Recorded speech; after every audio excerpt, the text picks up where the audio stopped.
안녕하십니까, 김혜영입니다.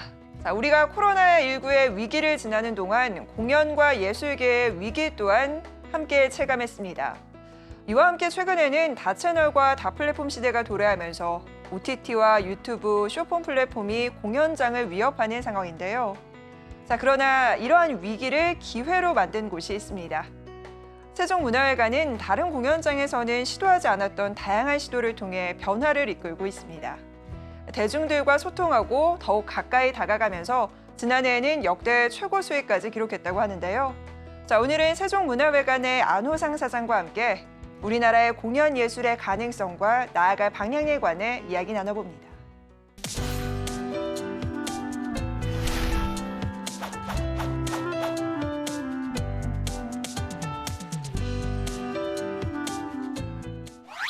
네, 오늘은 안호상 사장님과 함께합니다. 어서 오십시오. 네, 감사합니다. 이런 좋은 자리 불러주셔서. 네, 반갑습니다. 오늘 자리해 주셔서 너무 감사하고요. 자, 일단은 이 세종문화회관 하면 워낙 많은 분들이 이미 잘 알고 계실 거예요. 대한민국 어떤 문화의 산실이자 어떤 랜드마크로 이미 도약이 되어 있는 곳이긴 한데요. 그래서 저희가 시작 전에 설명을 조금 듣고 가야죠. 이게 어떤 곳인지 또 어떤 일을 하고 계신지 좀 설명해 주시면 좋을 것 잘 아시는 같아요. 것처럼 서울시가 설립한 서울에 있는 대표적인 문화예술기관이고 1978년에 완공이 돼서 28년이면 50년이 되니까 이제 지금 한 46년 된 그런 기관입니다. 서울에 얼마 전까지만 해도 서울을 대표하는 가장 유일한 예술기관이었다고 할 수 있고요. 네. 지금은 이제 강남에 예술의 전당이 있다면 강북에 세종문화회관 이렇게 서울을 대표하는 두 개 기관 아닌가 이런 생각을 하고요. 네. 이제 세종문화회관은 그동안 여러 역할을 했는데 해외에서 오는 유명 예술 단체가 공연하는 그런 공간이기도 했고 네. 또 한국을 대표하는 많은 예술가들이 이곳을 통해서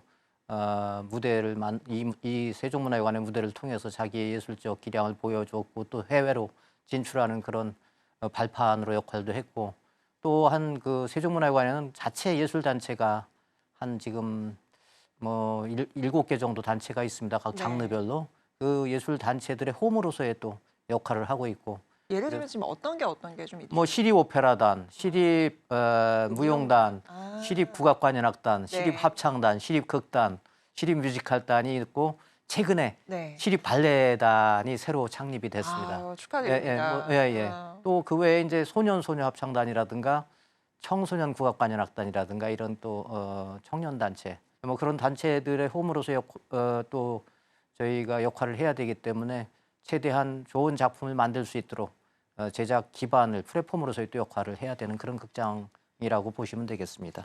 어떻게 보면 요즘 이제 K-팝이다, K-문화가 굉장히 이제 글로벌 시장에서 각광을 받고 있는데 거기서 굉장히 중요한 역할을 또 하고 계시지 않나라는 생각이 드는 게 이런 문화 예술인들이 공연을 펼칠 수 있는 어떤 홈 구장으로서의 역할을 굉장히 충실히 잘 해내고 계신다라는 생각이 들고 50주년을 어쨌든 이제 바라보고 계시니까는 예. 다시 한번 좀 감사하고 축하드린다는 말씀을 드리고요. 감사합니다.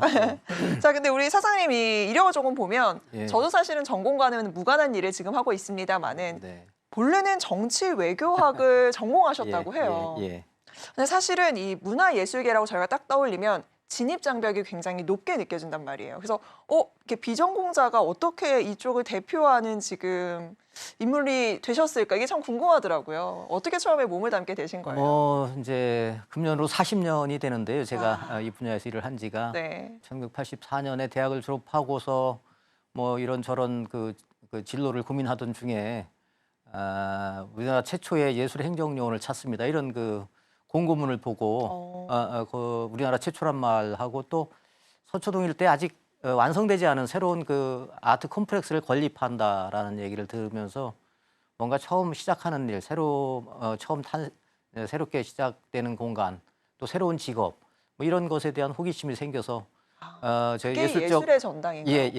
예. 아, 그렇군요. 그래서 지원을 했는데 덜컥 붙으셨군요. 이거 시험을 이렇게 제가 예술적 어떤 백그라운드가 없다 보니까 시험을 잘 못 봤어요. 그래서 이거 안 되겠다. 그러고서 이제 갔는데 나중에 합격을 했다고 연락을 받았어요. 그래서 그때만 해도 직장을 구하는 일이 이렇게 어려운 때는 아니었기 때문에 네. 이것저것 이제 다른 또 직장도 같이 알아보던 중이었기 때문에 조금 고민을 하다가 이왕이면 좀 남들이 안 하는 일 한번 해보고 싶다 이런 생각으로 지원을 했고요.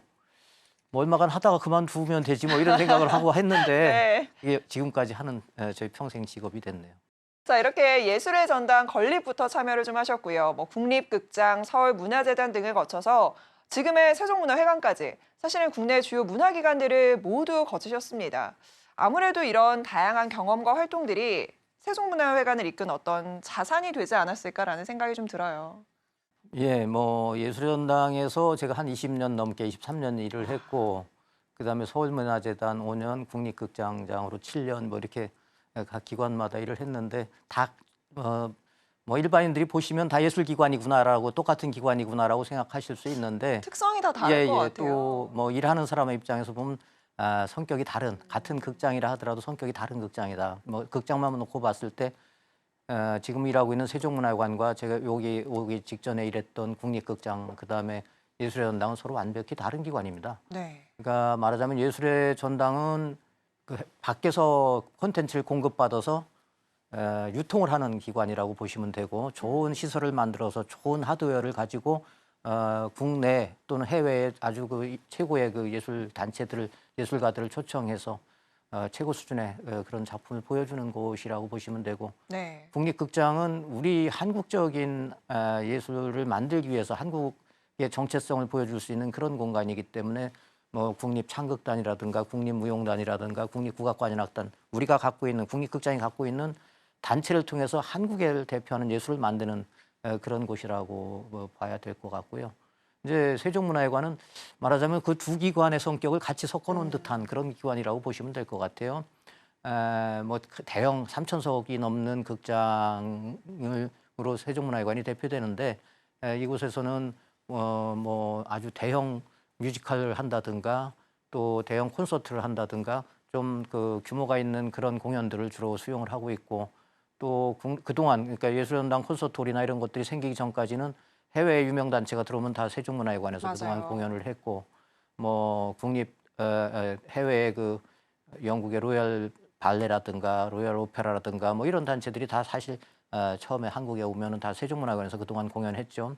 그러니까 서양의 고급 예술을 한국에 처음 들어올 때 그 어떤 관문으로서 교두보로서 역할을 해왔고요.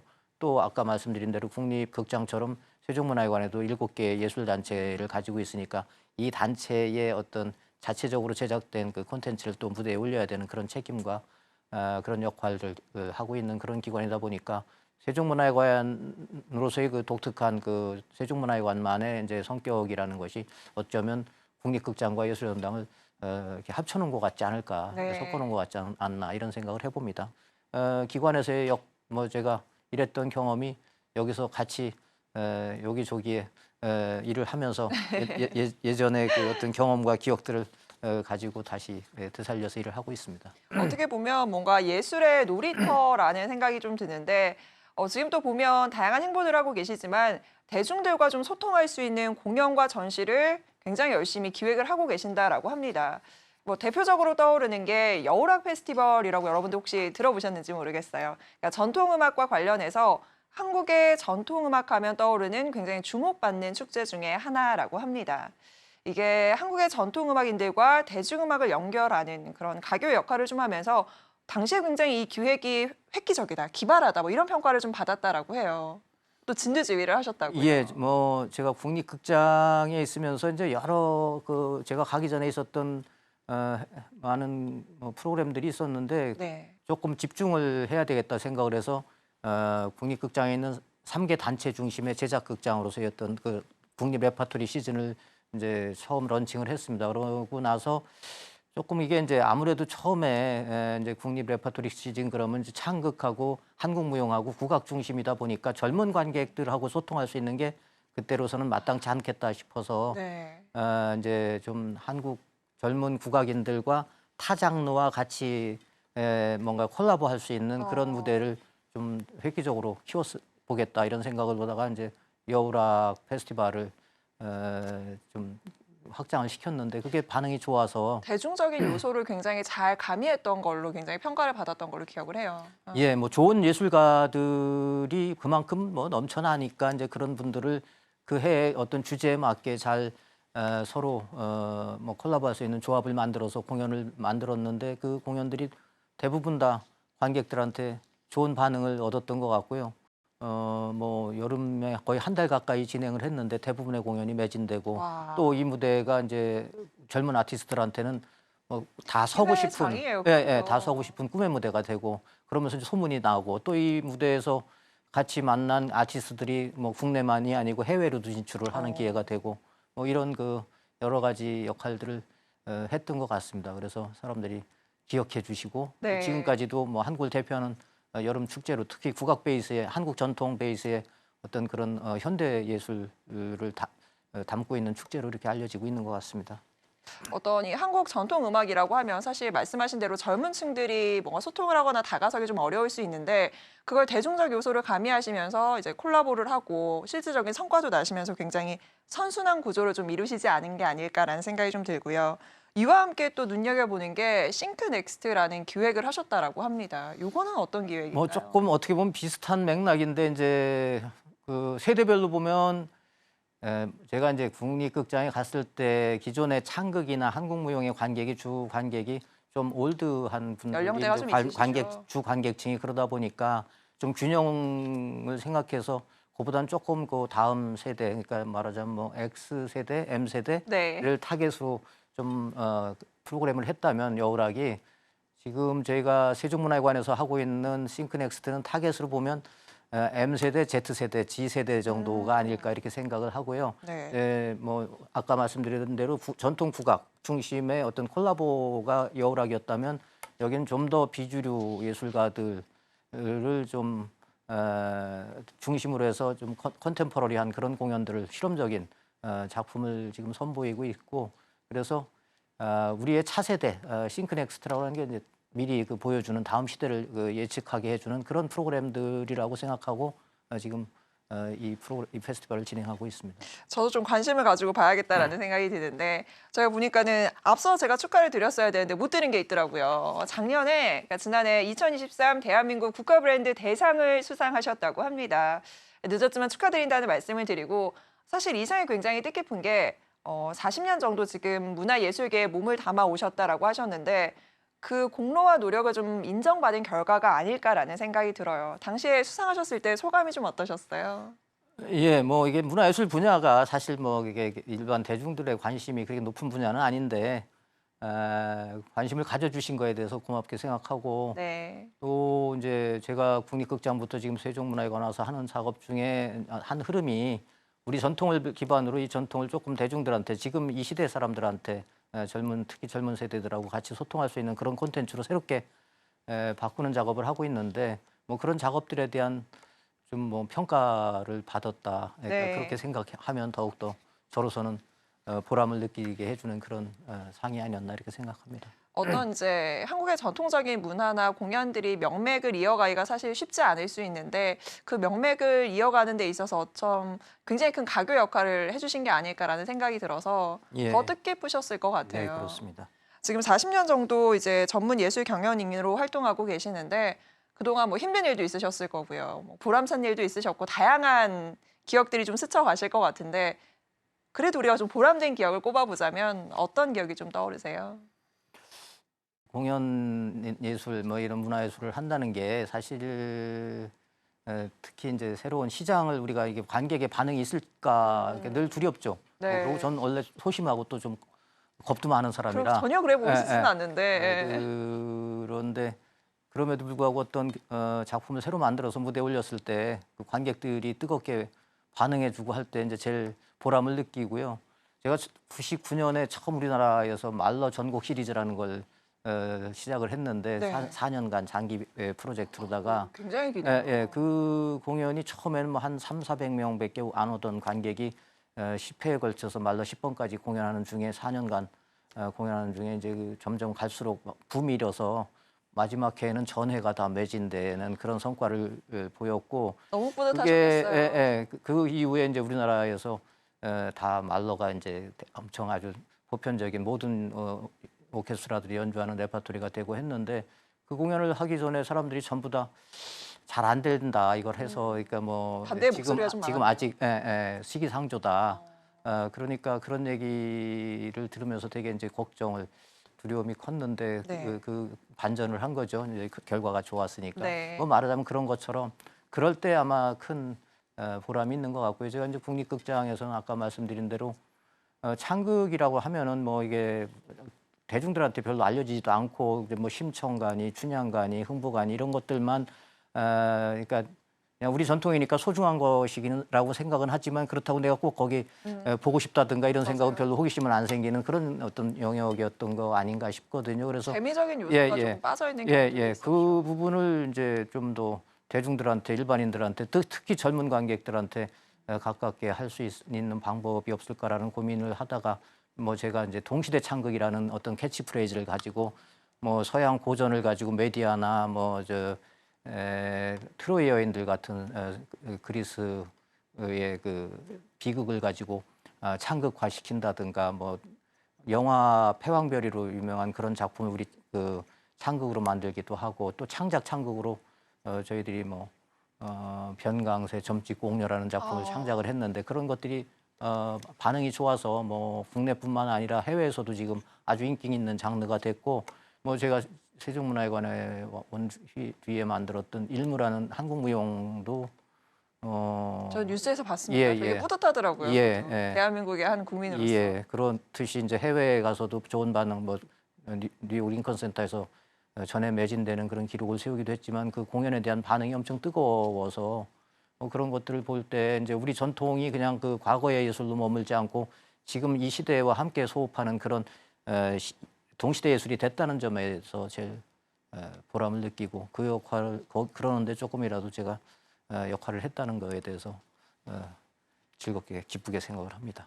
굉장히 큰 역할을 하신 거죠. 어떻게 보면 새로운 장르를 좀 만드셨다라고 봐도 무방할 것 같고요. 또 고유의 어떤 한국의 그런 레퍼토리들을 동시대적인 문화와 연결을 해서 지금의 젊은 세대들이 좀 소통할 수 있게 하는 그런 계기나 장르를 좀 여셨다라는 게 참 보람찬 일이 아니셨을까라는 생각이 좀 듭니다.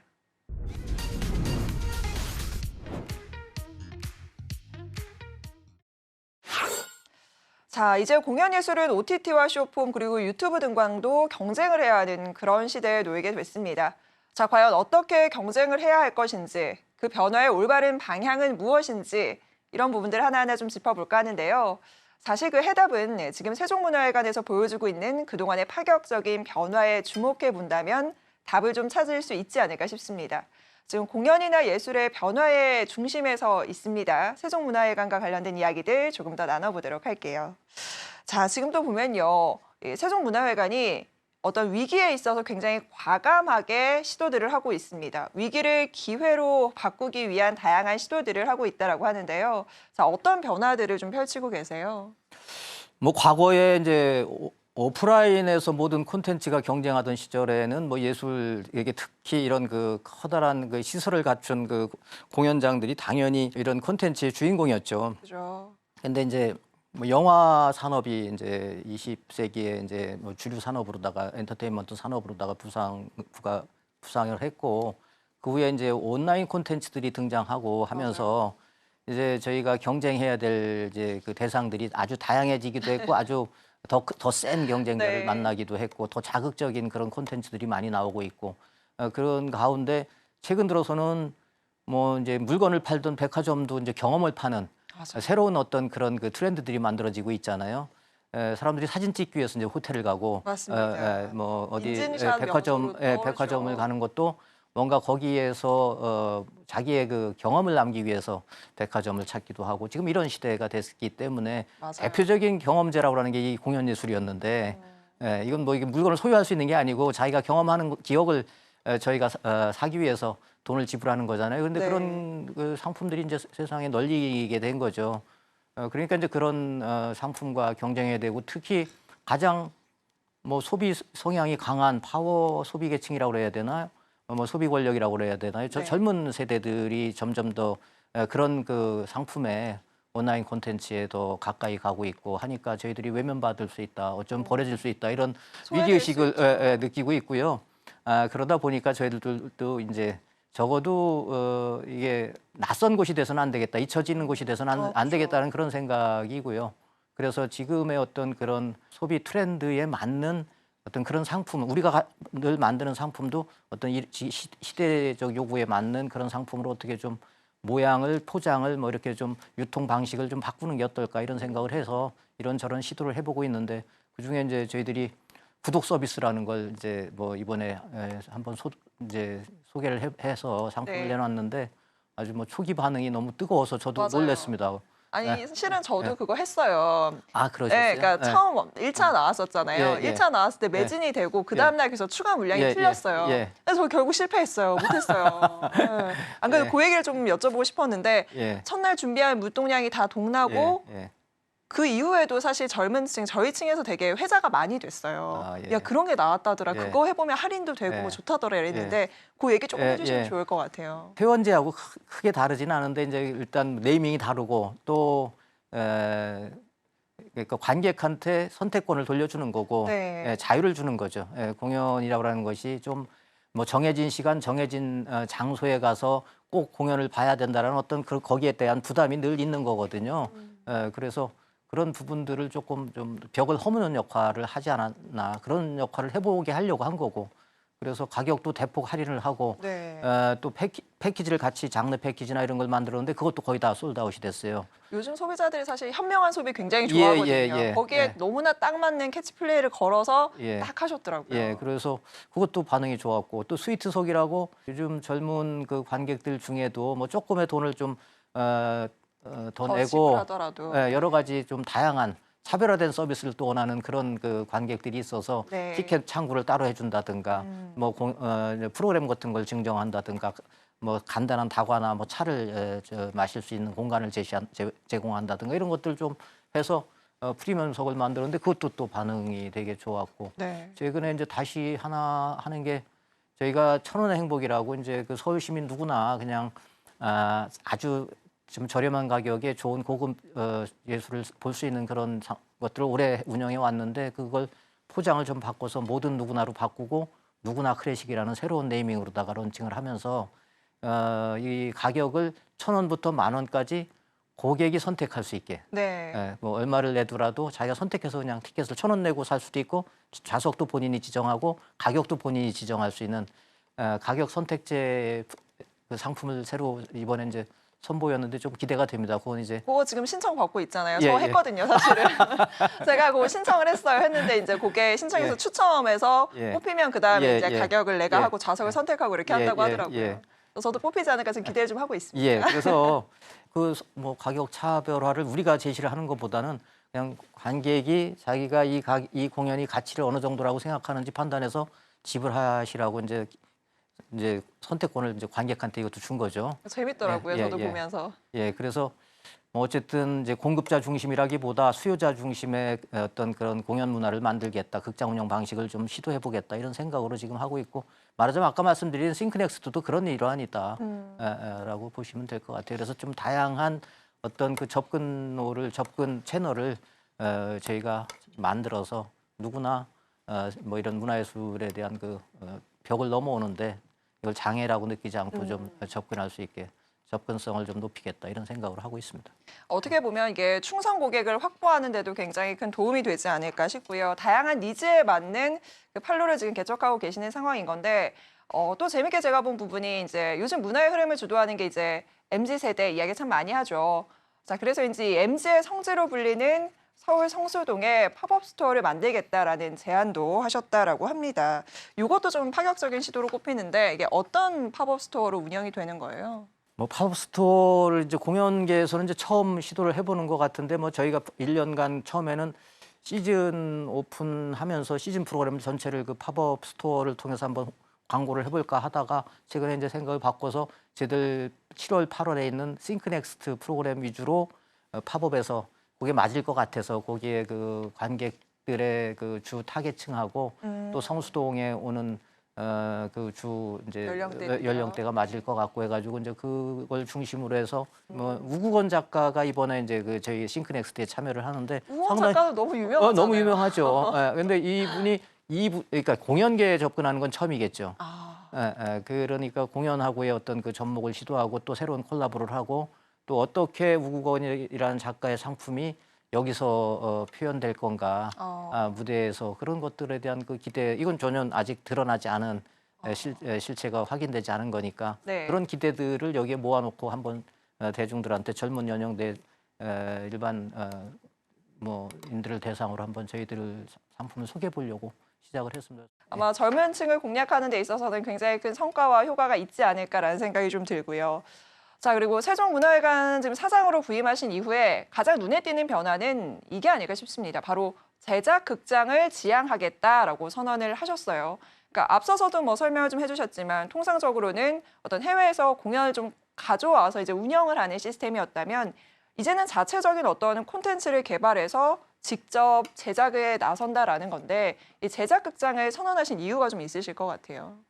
예, 우리 극장의 책임이기도 하고 이제 이 시대 한국 예술인들의 책임이기도 하다 저는 그렇게 생각을 합니다. 그동안 수십 년 동안 우리가 뭐 근대화 이후에 서양 예술을 일방적으로 수입해서 소비하는 네. 그런 나라였는데 이제 우리나라가 뭐 정치적으로 경제적으로 성장을 하면서 다방면에서 다 우리 한국의 그 역할이 국제사회에서 역할이 커지고 있는데 예술 분야 역시 뭐 그런 위치에 왔다. 뭐 이미 우리나라 영화, 또 BTS, 맞아요. 뭐 또 위상이 요즘 굉장히 뭐 공고해졌어요. 임윤찬 뭐 이런 분들 활동하는 걸 보면 이제 한국이 이제 변방이 아니다 세계 예술에서 그렇죠. 중심으로 자리 잡아가고 그렇다면 있죠. 우리가 세계 예술의 중심에 와 있으면 중심으로서 역할을 해야 된다. 우리가 우리 콘텐츠를 만들어서 세계인들한테 보여줄 수 있어야 된다. 그런 역할을 이런 공공극장이 중심이 돼서 해야 된다. 이런 생각으로 이제 뭐 국립극장에서도 제가 그걸 좀 나서서 해야 된다고 주장을 했고 역시 세종문화회관 와서도 예술단체를 갖고 있는 극장만이 그걸 할 수 있으니까 자기 단체를 갖고 있는 극장으로서 그 책임을 해야 되지 않느냐. 이걸 피하면 극장의 운영 자체도 점점 더 오히려 더 기형적으로 바뀔 되고 그러니까 극장이라는 게 단체의 홈으로서 의 역할에 이제 좀 더 집중하고 그 단체의 작품이 이 극장 전체 프로그램의 메인이 되도록 하기 위해서 제작 극장으로서의 어떤 좀 거기에 방점을 더 찍어야 되지 않나 이렇게 생각을 해서 시도를 하고 있고요. 그래서 뭐 저희가 이제 앞으로 해외나 외부에서 오는 프로그램 중심의 시즌이 아니고 우리가 만든 작품 중심의 시즌으로다가 선보이고 있고요. 작년, 재작년부터 이제 시작을 했는데 뭐 작년도에 이미 많은 프로그램들이 매진되고 뭐 조금씩 성과가 나오고 있고요. 그중에 이제 잘 된 작품들은 레퍼토리화해서 뭐 그 다음 뭐 계속해서 공연하게 되면 또 관객들은 더 안정적으로 검증된 작품을 볼 수 있는 그런 극장이 될 거고 또 그런 경험을 통해서 새로운 신작도 훨씬 더 퀄리티가 좀 좋아질 수 있을 가능성이 높고 이런 극장으로 가겠다 이런 방향성을 제시를 하고 있는 거죠. 네, 제작 극장으로서 서울시의 각 예술단이 또 이제 구체적으로 어떤 방향으로 나아갈지도 굉장히 궁금합니다. 그리고 소개해주고 싶은 작품이 있다면 어떤 것들이 있을까요?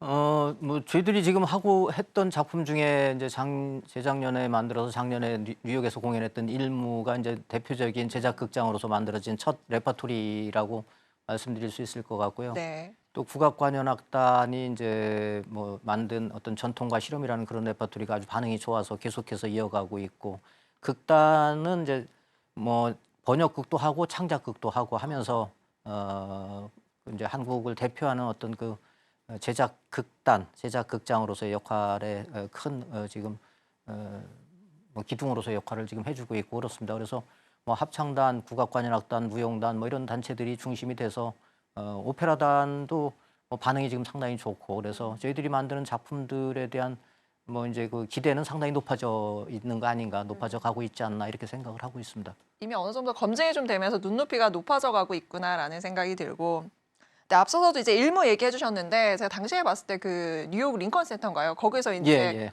올렸는데 전석이 매진이 됐다라는 예. 굉장히 반가운 뉴스를 접했었어요.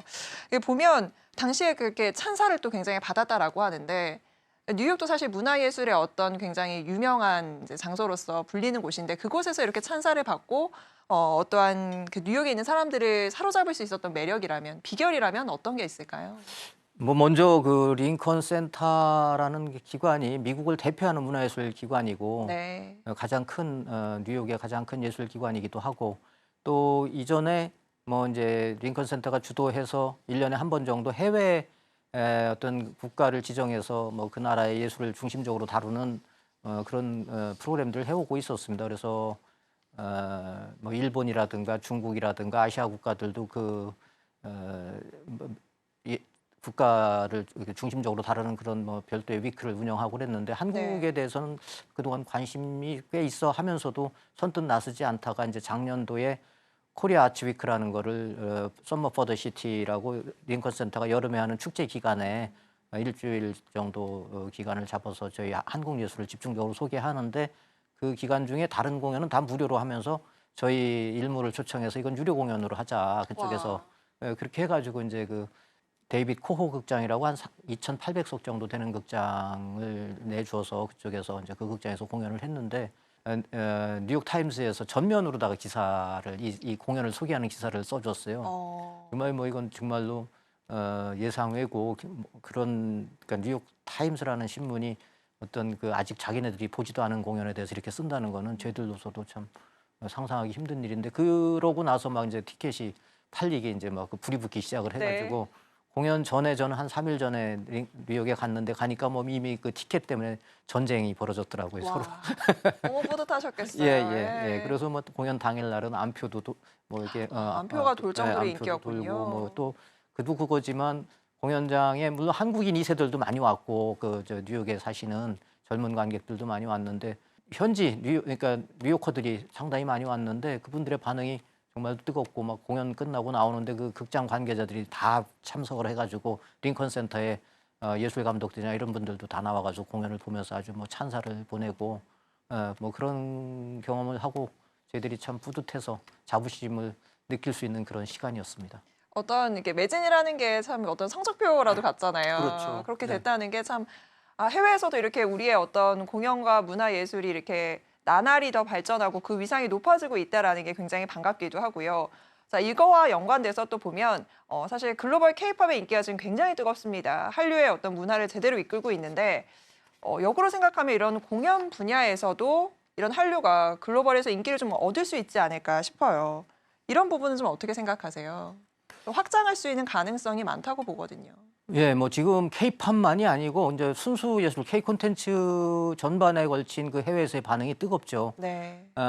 작년도에 에딘버러 페스티벌에서 한국 주간을 또 최근에 주최를 해서 창극이라든가 그 오케스트라 공연, 뭐 한국 단체들이 예술 단체들이 가서 공연을 했고 뱀이라고 뉴욕에 있는 그 브루클린 아카데미 오브 뮤직이라고 그러니까 뉴욕의 현대 예술을 그 대표하는 그런 공연장이라고 보시면 되는데 네. 그 공연장에서도 우리나라 그 국립 창극단을 초청해서 작년에 공연하기도 했고 이런 것처럼 이제 해외 그 유수한 아주 메이저 예술 단체나 극장에서 한국 예술을 자기네 시즌에 그것도 이제 뭐 그냥 어떤 이벤트성으로 하는 게 아니고 그 자기 극장의 메인 시즌에 프로그램으로 배치를 하기 시작을 했거든요. 그만큼 경쟁력이 높아졌다는 한국 거죠. 예술의 지금 위상인 거죠. 한국 예술과 한국 예술인들, 예술가에 대한 관심이 상당히 뜨겁고 그래서 저희들이 이제 이런 앞으로 어떻게 이런 단체들하고 같이 협업을 할 건가 하는 데에 대해서 좀 전문적인 그런 준비가 필요하다. 그러면 얼마든지 가능할 걸로 생각을 하고 있고요. 뭐 어제 오늘 그 언론에서도 뭐 이문찬과 또 뉴욕의 메트로폴리탄의 한국인 성악가들이 네. 지금 뭐 이렇게 줄줄이 좀 캐스팅됐다는 소식 반가운 소식이 있더라고요. 전해지고 있고 할 때마다 이게 뭐 사람들은 이러다 말겠지 혹시 그렇게 생각하는 분이 있을지 모르는데 제가 보기엔 한 10년, 20년 이 흐름은 계속될 거다 이렇게 생각을 하고 있습니다. 자, 그리고요, 이 과거에 세종문화회관 하면 굉장히 대중들이 떠올렸던 이미지는 엄숙하고 뭐 근엄하고 좀 진지했다라고 하면 요즘 세종문화회관이 제대로 탈바꿈을 좀 했다고 합니다. 대중들에게 굉장히 친근하게 다가가고 있어요. 광화문의 어떤 핫플레이스로 떠오르기도 했다라는 이야기들이 막 들리는데요. 사실 이렇게 되기까지 앞서서 말씀해주신 어떤 혁신과 변화, 이런 다양한 시도와 노력들이 이런 결과로 좀 나오는 게 아닐까 싶습니다. 그중에서도 이제 인상이 남는 게 세종 라운지를 조성을 했습니다. 이 세종 라운지가 무엇일까 여러분들 궁금하실 텐데요.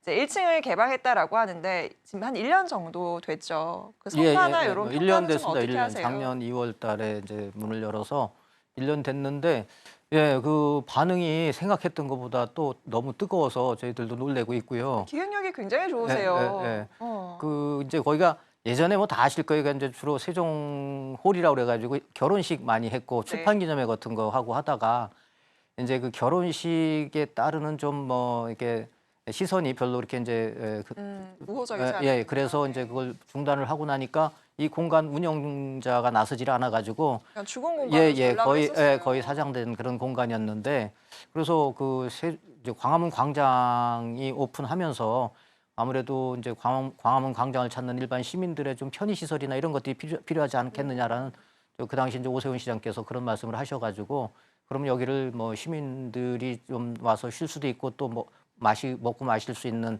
그러면서 어떤 문화적 어떤 그 분위기를 좀 느낄 수 있는 그런 공간으로 만들었으면 좋겠다 해서 거기를 이제 좀 바꿨는데 바꾸고 나서 뭐 지금은 그 정말로 이제 핫플이 될 정도로 주말이나 주중이나 할 거 없이 사람들이 넘쳐나고요. 네. 또 저희들이 서비스 프라자를 이제 그 저기 세종 라운지의 입구로다가 옮겼는데 그 계단 위에 있던 거를 방문객 수가 뭐 한 200~300% 늘어나고 와. 매출이 그 서비스 프라자를 통한 그 현장 매출이 한 900% 이상 증가를 하고 그렇게 많이 예, 늘었어요. 예, 예. 그래서 세종문화회관 개관 이래 최고의 그 수입 실적을 작년에 기록하기도 하고 그랬습니다. 그래서 예, 뭐그 언론에서도 뭐 그걸 다뤄주시기도 하고 그랬는데 예, 그래서 뭐 일은 많아졌죠. 뭐 관객들이 많이 몰려드니까 그 서비스 해야 될 인력도 늘어나야 되고 뭐 청소나 또 뭐 이런 것들도 저희들이 계속해서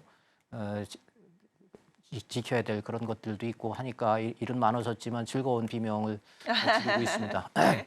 예, 어떤 참신한 기획과 이런 아이디어가 반짝반짝 빛나는 아이디어가 또 매출과도 연결이 됐다라고 하니까요. 참 진두지를 정말 제대로 잘 해내고 계시는구나라는 생각이 드는데 또 하나가 또 이 세종문화회관에서 서울시 발레단을 창단을 했다라고 합니다.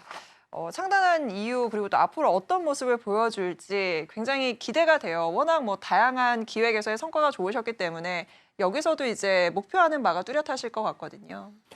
예, 이제 아까 말씀드린 대로 세종문화회관에 전 장르의 예술단이 다 있는데 이제 발레는 그동안 없었죠. 그런데 이제 우리나라가 발레 역시 강국이 되고 있습니다. 뭐 파리 오페라 발레 박세은 씨나 그 러시아 마린스키 발레에 있는 김기민 씨, 또 그 아메리칸 발레 시어터의 서희 씨, 뭐 이렇게 아주 우리가 알고 있는 대표적인 맞습니다. 그런 그 발레 무용수 외에 사실 해외에 지금 솔리스트 이상급으로 활동하는 우리나라 발레리나 숫자가 100명이 넘고 그렇게 해외 많아요? 예, 발레단에 나가 있는 전체 우리 그 발레 무용수가 한 200명 정도 됩니다.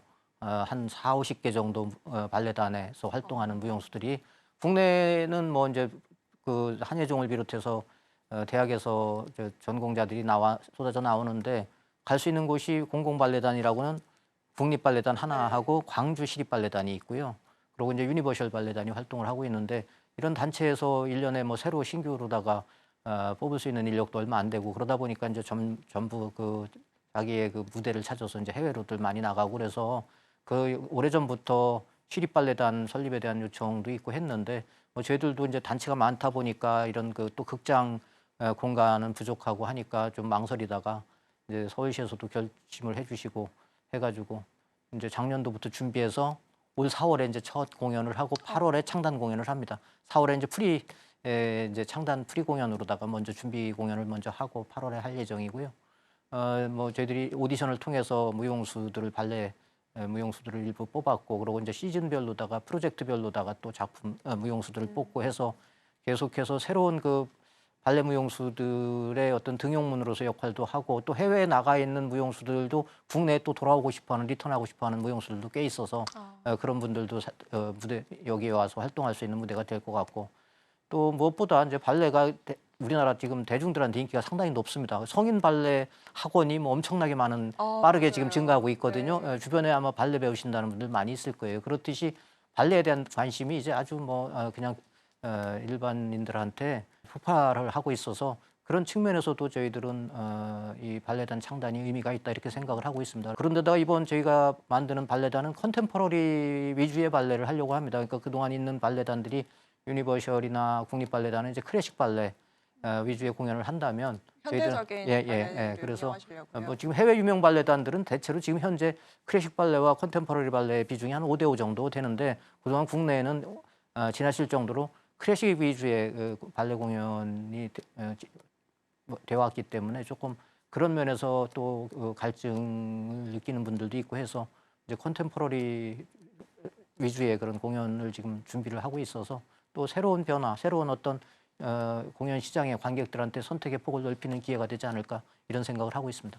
네, 대중의 니즈와 시선이 어디로 향하는지를 참 정확히 맥을 잘 짚고 계신다라는 생각이 드는데 이 발레단을 통해서 또 어떤 새로운 시도와 차별화된 공연을 시민분들에게 선보이시지 않을까라는 기대를 해보겠습니다.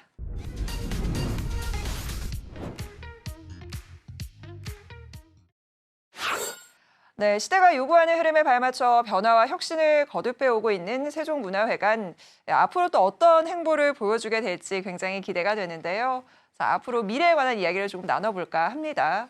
자, 세종문화회관이 4년이 지나면 2028년도죠. 개관 50주년을 맞이하게 된다라고 합니다. 이 50주년이 주는 의미가 굉장히 클 것 같은데요.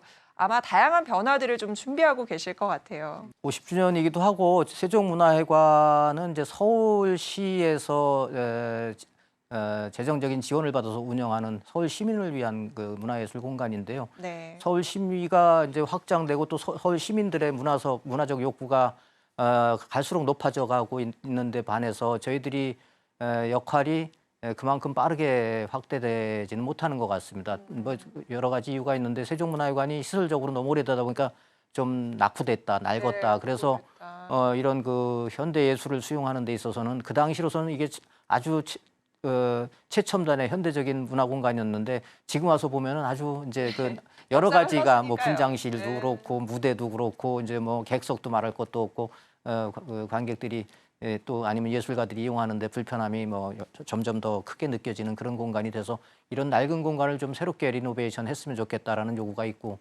콘서트홀을 만들고 또 여의도에 제2세종문화회관을 만들어서 좀 서남권의 그 시민들도 가까이서 예술을 접할 수 있는 그런 문화 공간을 만들고 이제 광화문에 있는 세종문화회관은 리노베이션을 해서 좀 기능적으로 좀 개선을 하고 또 전용 공간화 장르에 가장 최적화된 그런 공간으로 새롭게 좀 탈바꿈하려고 그런 준비들을 하고 있고요. 이런 것들이 주로 이제 50주년에 발맞춰서 진행이 되지 않을까. 28년, 29년쯤이면 이제 좀 새로운 모습으로 시민들한테 다가가지 않을까 이렇게 생각을 하고 있습니다.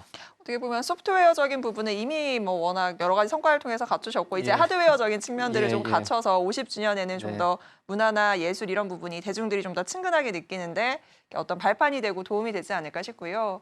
자, 이렇게 문화와 공연 예술계가 시대적인 흐름 그리고 대중들의 요구에 발맞춰서 변화해야 한다라는 건 뭐 피할 수 없는 현상이겠죠. 뭐 이런 이미 그런 부분들을 반영을 하고 계시는데 그러니까 앞으로의 어떤 방향으로 나아가야 할까를 지금 굉장히 잘 짚어봐야 되는 그런 시점이 아닐까 싶습니다. 그러니까 전문 예술 경영인으로서 앞으로 문화와 공연 예술계가 어떤 방향으로 좀 흘러가야지 우리의 위상이 좀 더 높아지고 이 명맥이 유지될 수 있다라고 생각을 하세요. 한국은 예술 분야 역시 엄청 그 빠르게 성장하고 있고 또 어떤 뭐 다른 영역보다 활발하게 지금 그 빈자리를 채워가고 있지 않나 이런 생각을 하고요. 각 장르별로 다 그 고르게 발전하고 있지 않나 하는데 이제 그 중에서도 지금 뮤지컬이나 이제 대중음악 쪽이 조금 더 시장 규모에 있어서 훨씬 더 상대적으로다가 압도적 지위를 차지하고 있는 것 같긴 합니다. 그래서 이제 그런 균형을 좀 갖출 필요가 있지 않나 이런 생각을 합니다. 순수예술 조금 더 이제 클래식 음악이나 무용이나 뭐 이런 국악이나 이런 쪽이 좀 더 대중들로부터 관심과 사랑을 받았으면 좋겠다 이런 생각을 하고 있고 또 그런 예술들을 좀 더 수준을 높여서 관객들의 눈높이에 맞는 그런 프로그램이 만들어지도록 그런 준비들을 할 필요가 있지 않나 이렇게 생각을 하고 있습니다. 그래서 뭐 지금 한국은 이제 공연장도 많아지고 있고 또 공연장을 운영하는 인력도 점점 고도화되고 있고 그러다 보니까 이 공연장을 통해서 소개되는 프로그램들의 질이 정말로 뭐 눈에 띄게 좋아지고 있습니다. 국내에 계신 분들은 잘 모르는데 해외에 가보면 뭐 이제 우리가 주로 가는 건 뭐 미국이나 뭐 영국이나 네. 프랑스나 이런 나라를 주로 관심을 갖고들 보시니까 그 차이 우리하고의 차이를 모르는데 그보다 그렇지 않은 그 다음 수준의 나라를 가보시면 한국의 예술가들이 얼마나 뛰어나고 우수한가를 금방 알게 되거든요. 네. 그만큼 우리는 이 자원이 풍부한 나라이기 때문에 지금 있는 이런 예술적 자원들을 잘 활용해야 되고 특히 젊은 지금 예술인들 성장하는 예술인들에 대한 관심이 더 중요하지 않나 이렇게 생각을 합니다. 그렇다면 세종문화회관의 미래는 좀 어떻게 보세요? 같이 사실 성장하는 케이스가 아닐까 싶은데요. 한국의 어떤 공연이나 문화의 위상이 올라가면 세종문화회관의 위상도 함께 올라가는 거 아니겠습니까? 어떤 미래를 꿈꾸세요? 뭐 서울이 이제 세계의 문화의 중심이 되지 않을까 이런 생각을 하고 있고요. 적어도 아시아의 문화 수도로서의 역할은 충분히 우리가 곧 지금도 이미 하고 있고 네. 상당한 부분 앞으로 더 그런 역할에 그런 책임이 강화되지 않을까 이렇게 생각을 하고 있습니다. 그래서 서울을 찾는 외국인들의 그 관심 중에는 서울의 문화에 대한 관심, 서울에서의 먹거리, 뭐 우리 일상에 대한 관심이 높은 만큼 우리 문화에 대한 관심도 그만큼 높은 거거든요. 그래서 우리가 앞으로 이제는 뭐 이렇게 세계 예술을 선도한다. 우리가 그런 책임, 그런 어떤 충분히 자부심을 가져도 되지 않을까 이런 생각을 하고 그럴 때 세종문화회관은 당연히 그 중심에서 이런 예술가들과 예술 작품 제작을 지원하는 그런 기관이 돼야 되고 국민들한테 시민들한테 누구나 정말로 이렇게 어떤 경제적 부담 없이 어떤 그런 그 장벽 없이 와서 마음껏 누릴 수 있는 그런 문화 놀이터가 진정한 놀이터가 돼야 되지 않나 이렇게 생각을 하고 있고 그걸 준비하고 있습니다. 착실하게.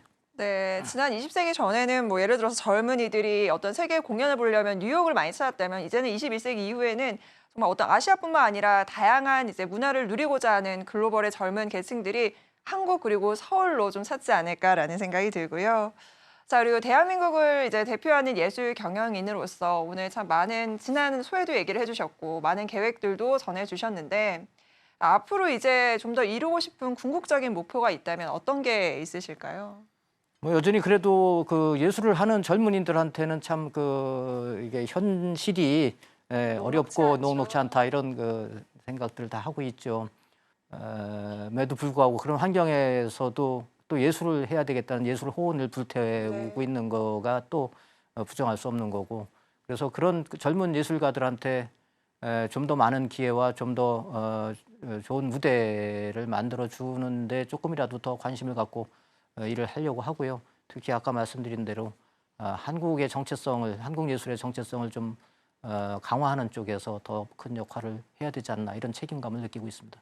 맞습니다. 우리 이제 뭐 대한민국을 좀 대표하는 그런 뭐 예술가들을 육성하기 위해서는 세종문화회관이 해야 하는 역할이 저는 굉장히 크다고 보고요. 예. 좋은 이렇게 예술가들이 있으면 뭐합니까? 이렇게 설 곳이 없으면 사실 없어지고 사장되기 마련인데 거기에 있어서 어떤 중심적인 역할을 잘 해내시리라라는 생각이 들고요. 네, 중간에서 저희는 매개를 하는 거고 관객이 결국은 예술가를 키우는 건데 네. 하여튼 좋은 매개자로서의 역할을 같이 하도록 하겠습니다. 네, 그래서 제가 하나 더 여쭤보면 시청자분들께 한마디 전해주실 메시지가 좀 있을 것 같아요. 열심히 육성을 하고 키워서 결국 이제 공급자와 수요자 입장이 조금 다를 수 있는데 수요자 입장에서의 관객들의 이 눈높이가 좀 어떻게 올라갔으면 하는지. 예, 뭐 이제 관객들은 이제 아무래도 그 퍼포머 중심으로다가 지금 그 이제 사람들한테 회자되는 그런 예술가들, 유명 예술가들한테 관심이 쏠릴 수밖에 없는데 네, 늘 그 예술가들도 언젠가는 무명이었고 그렇죠. 언제 또 보이지 않는 곳에서 나름의 그 어떤 혼신의 노력을 거치는 기간을 거쳐서 그 자리에들 오게 됐거든요. 그러니까 조금 더 좀 눈을 조금 돌려서 그런 지금 현재 어려운 데서 활동하는 보이지 않는 예술가들한테 조금 관심을 가져주시고 조금 따뜻한 시선을 보내주셨으면 하는 생각이고요. 그럴 수 있는 기회를 저희들이 가능한 많이 만들어서 유도를 하도록 그렇게 할 테니까 저희들과 같은 방향을 좀 같이 바라봐 주셨으면 좋겠다 이런 부탁을 드립니다. 알겠습니다. 네, 우리나라 공연 예술의 발전을 위해서 젊은 예술가들이 끊임없이 배출이 돼야겠죠. 자, 오늘 문화 공연 예술이 나아가야 할 길과 그 방향을 보여주셨습니다. 세종문화회관과의 모습 그리고 우리나라의 공연 문화에 대해서도 자부심을 느낄 수 있는 그런 시간이 아니었나 싶습니다. 오늘 귀한 시간 내주셔서 고맙습니다. 여기서 인사 나눌게요. 감사합니다. 네, 감사합니다. 김혜영의 네, 우리나라의 대중문화 산업이 세계 속에서 K-팝, K-드라마, K-무비라는 이름으로 그 위상을 떨치고 있습니다. 나아가서요, K-공연 예술로도 당당히 세계 속에서 그 위상을 보여줄 날이 곧 다가오지 않을까 기대를 해보고요. 자, 저희 센터코 준비한 소식 여기까지입니다. 시청해주신 여러분 고맙습니다.